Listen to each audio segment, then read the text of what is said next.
नमस्कार दोस्तों, स्वागत है एक बार फिर से बहुत ही शानदार वीडियो के साथ। तो आज हम बात करेंगे अटल जी के प्रधानमंत्री बनने के बाद के कार्यकाल कौन कौन से कार्य हुए थे उसके बारे में पूरी जानकारी लेंगे। तो वीडियो को एंड तक जरूर देखें। अटल सरकार ने 11 से 13 मई 1998 को पोखरण में 5 भूमिगत परमाणु परीक्षण विस्फोट करके भारत को परमाणु शक्ति संपन्न देश घोषित कर दिया। इस कदम से उन्होंने भारत को निर्विवाद रूप से विश्व मानचित्र पर एक सुदृढ़ वैश्विक शक्ति के रूप में स्थापित कर दिया। यह सब इतनी गोपनीयता से किया गया कि अति अविकसित जासूसी उपग्रह व तकनीकी से संपन्न पश्चिमी देशों की इसकी भनक तक नहीं लगी।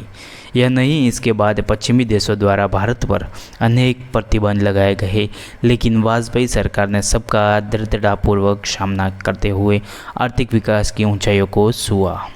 पाकिस्तान से संबंधों में सुधार की पहल की थी अटल जी ने। उसके बारे में बात की तो 19 फरवरी 1999 को सदाए सरहद नाम से दिल्ली से लाहौर तक बस सेवा शुरू की थी। इस सेवा का उद्घाटन करते हुए प्रथम यात्री के रूप में वाजपेयी जी ने पाकिस्तान की यात्रा करके नवाज शरीफ से मुलाकात की थी और आपसी संबंधों में नई शुरुआत की थी। अब बात करते हैं कारगिल युद्ध के समय की। कुछ समय पश्चात पाकिस्तान के तत्कालिक सेना प्रमुख परवेज़ मुशर्रफ की सह पर पाकिस्तान सेना व उग्रवादियों ने कारगिल क्षेत्र पर घुसपैठ करके कई पहाड़ी चोटियों पर कब्जा कर लिया। अटल सरकार ने पाकिस्तान की सीमा का उल्लंघन न करने की अंतर्राष्ट्रीय सलाह का सम्मान करते हुए धैर्यपूर्वक किंतु ठोस कार्रवाई करके भारतीय क्षेत्रों को मुक्त कराया। इस युद्ध में प्रतिकूल परिस्थितियों के कारण भारतीय सेना को जान माल का बहुत नुकसान हुआ और पाकिस्तान के साथ शुरू किए गए संबंध सुधार एक बार पुनः शून्य हो गए। अब बात करते हैं स्वर्णिम चतुर्भुज परियोजना के बारे में। भारत भर के चारों कोनों को सड़क मार्ग से जोड़ने के लिए स्वर्णिम चतुर्भुज परियोजना, अंग्रेजी में बात की जाए तो गोल्डन कोलिलेटरल प्रोजेक्ट या संक्षेप में GQ प्रोजेक्ट की शुरुआत की। इसके अंतर्गत दिल्ली, कलकत्ता, चेन्नई, मुंबई को राजमार्गों से जोड़ा गया। ऐसा माना जाता है कि अटल जी के शासनकाल में भारत में जितनी सड़कों का निर्माण हुआ इतना केवल शेष शासूरी के समय में हुआ था। वाजपेयी सरकार के अन्य मुख्य प्रमुख कार्य के बारे में बात की जाए तो 100 वर्ष से ज़्यादा पुराने कावेरी जल विवाद को सुलझाया। संरचनात्मक ढांचे के लिए कार्यदल, सॉफ्टवेयर विकास के लिए सूचना प्रौद्योगिकी कार्यदल और विद्युतीकरण में गति लाने के लिए केंद्रीय विद्युतीय नियामक आयोग आदि का गठन किया। राष्ट्रीय राजमार्गों एवं हवाई अड्डों का विकास, नई टेलीकॉम नीति, कोंकण रेलवे की शुरुआत करके बुनियादी संरचनात्मक ढांचे को मजबूत करने वाले कदम उठाए। राष्ट्रीय सुरक्षा समिति, आर्थिक सलाह समिति, व्यापार एवं उद्योग समिति भी गठित की।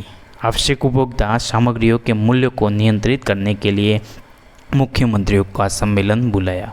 उड़ीसा के सर्वाधिक निर्धन क्षेत्र के लिए 7 सूत्रीय निर्धनता उन्मूलन कार्यक्रम शुरू किया।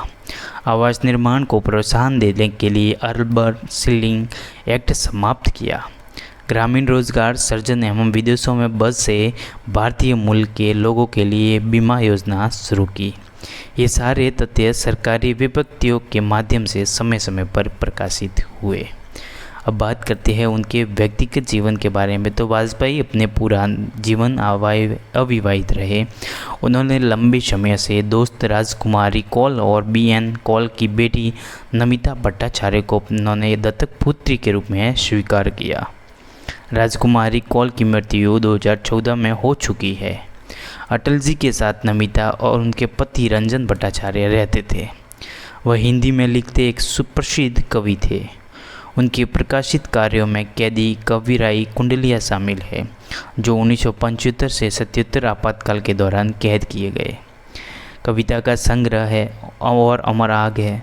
अपनी कविता के संबंध में उन्होंने लिखा कि मेरी कविता युद्ध की घोषणा है, हारने के लिए एक निर्वासन नहीं और यह हारने वाले सैनिक की निराशा की ड्रम बीट नहीं, लेकिन युद्ध योद्धा की जीत है। यह निराशा इच्छा नहीं, लेकिन जीत का हलचल चिल्लाओ।